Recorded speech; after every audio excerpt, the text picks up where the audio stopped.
ओम श्री गणेशाय नमः। ओम नमः शिवाय। रामेश्वर नामक ज्योतिर्लिंग के आविर्भाव तथा महात्म्य का वर्णन। सूची कहते हैं, ऋषियों, अब मैं यह बता रहा हूँ कि रामेश्वर नामक ज्योतिर्लिंग पहले किस प्रकार प्रकट हुआ। इस प्रसंग को तुम आदर पूर्वक सुनो। भगवान विष्णु के राम अवतार में जब रावण सीता जी को हरकर लंका में ले गया, तब सुग्रीव के साथ 18 पद्म वानर सेना लेकर श्री राम समुद्र तट पर आए।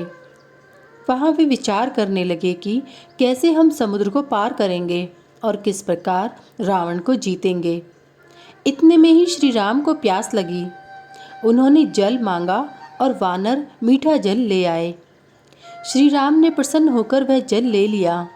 जब तक उन्हें स्मरण हो आया कि मैंने अपने स्वामी भगवान शंकर का दर्शन तो किया ही नहीं, फिर यह जल कैसे ग्रहण कर सकता हूँ। ऐसा कहकर उन्होंने उस जल को नहीं पिया। जल रख देने के पश्चात रघुनंदन ने पार्थिव पूजन किया। आवाहन आदि 16 उपचारों को प्रस्तुत करके विधि पूर्वक बड़े प्रेम से शंकर जी की अर्चना की।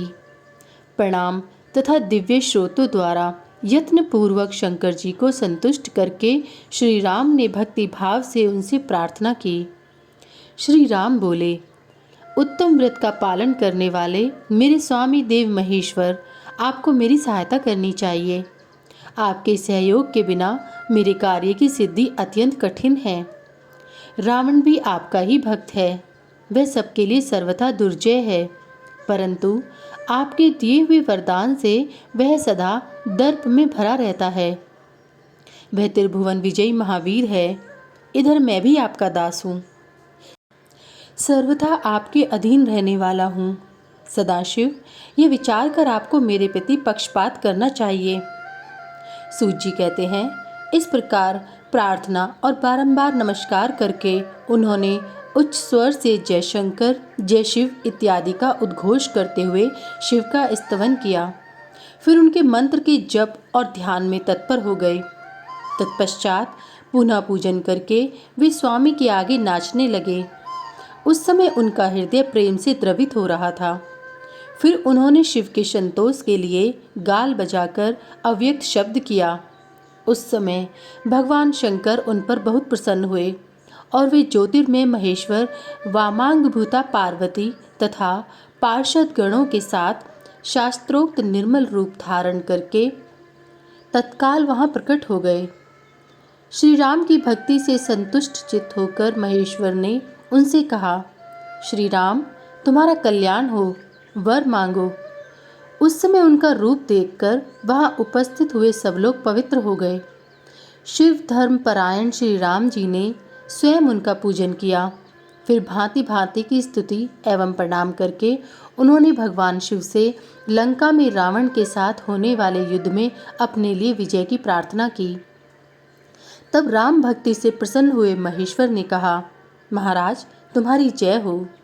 भगवान शिव के दिए हुए विजय सूचक वर एवं युद्ध की आज्ञा को पाकर श्री राम ने नतमस्तक हो हाथ जोड़कर उनसे पुनः प्रार्थना की। श्री राम बोले, मेरे स्वामी शंकर, यदि आप संतुष्ट हैं तो जगत के लोगों को पवित्र करने तथा दूसरों की भलाई करने के लिए सदा यहाँ निवास करें। सूत जी कहते हैं, श्री राम के ऐसा कहने पर भगवान शिव वहाँ ज्योतिर्लिंग के रूप में स्थित हो गए। तीनों लोकों में रामेश्वर के नाम से उनकी प्रसिद्धि हुई। उनके प्रभाव से ही अपार समुद्र को अनायास पार करके श्री राम ने रावण आदि राक्षसों का शीघ्र ही संहार किया और अपनी प्रिया सीता को प्राप्त कर लिया।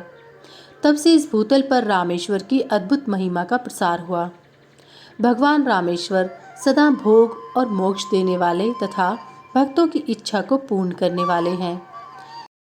जो दिव्य गंगा जल से रामेश्वर शिव को भक्ति पूर्वक स्नान कराता है, वह जीवन मुक्त ही है। इस संसार में देव दुर्लभ समस्त भोगों का उपभोग करके अंत में उत्तम ज्ञान पाकर वह निश्चय ही कैवल्य मोक्ष को प्राप्त कर लेता है।